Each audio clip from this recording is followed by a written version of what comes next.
আলিপুরদুয়ারের শামুকতলা থানার অন্তর্গত সলসলা বাড়ি এলাকায় জাতীয় সড়কে ট্রেলারে ধাক্কায় মৃত্যু হলো এক সিভিক ভলেন্টিয়ারের। মৃতের নাম বিশ্বজিৎ গোস্বামী। মাঝের ডাবরি এলাকার বাসিন্দা ছিলেন তিনি।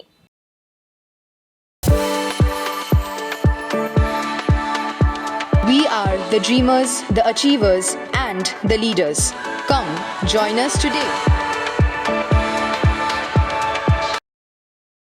শুক্রবার সকালে সলসলা বাড়ি এলাকায় জাতীয় সড়কে ট্রাফিক নিয়ন্ত্রণ করছিলেন সিভিক ভলেন্টিয়ার বিশ্বজিৎ গোস্বামী।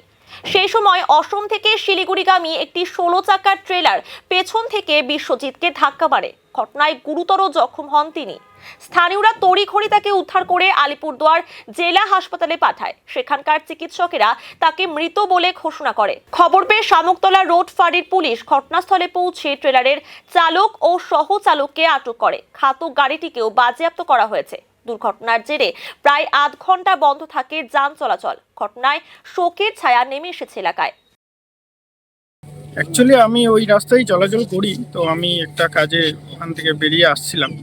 তো আসার সময় দেখলাম যে হঠাৎ করে ওই সেভিকটাকে 2-3 জন লোক, একটা ট্রাক হরিয়ানার গাড়ি ছিল, তো 16 চাকার গাড়ি, ওটা ভেতর থেকে বের করে নিয়ে আসছিল।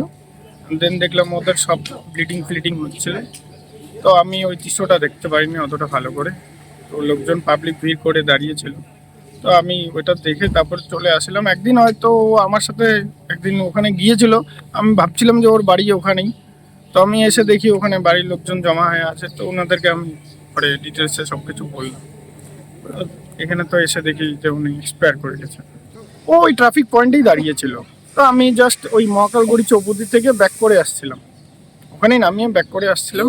তো ওই মুহূর্তে এরকম অবস্থা হয়েছে, মানে 5 মিনিটের মধ্যেই ঘটনাটা ঘটে গেছে। পয়েন্টেই দাঁড়িয়েছিল, ও ট্রাফিক চলাচল করছিল, তো সিগন্যাল ইয়ে করছিল। তো আমি নামিয়ে জাস্ট মানে 5 মিনিটের মধ্যে আসতেই এই ঘটনাটা দেখেছি।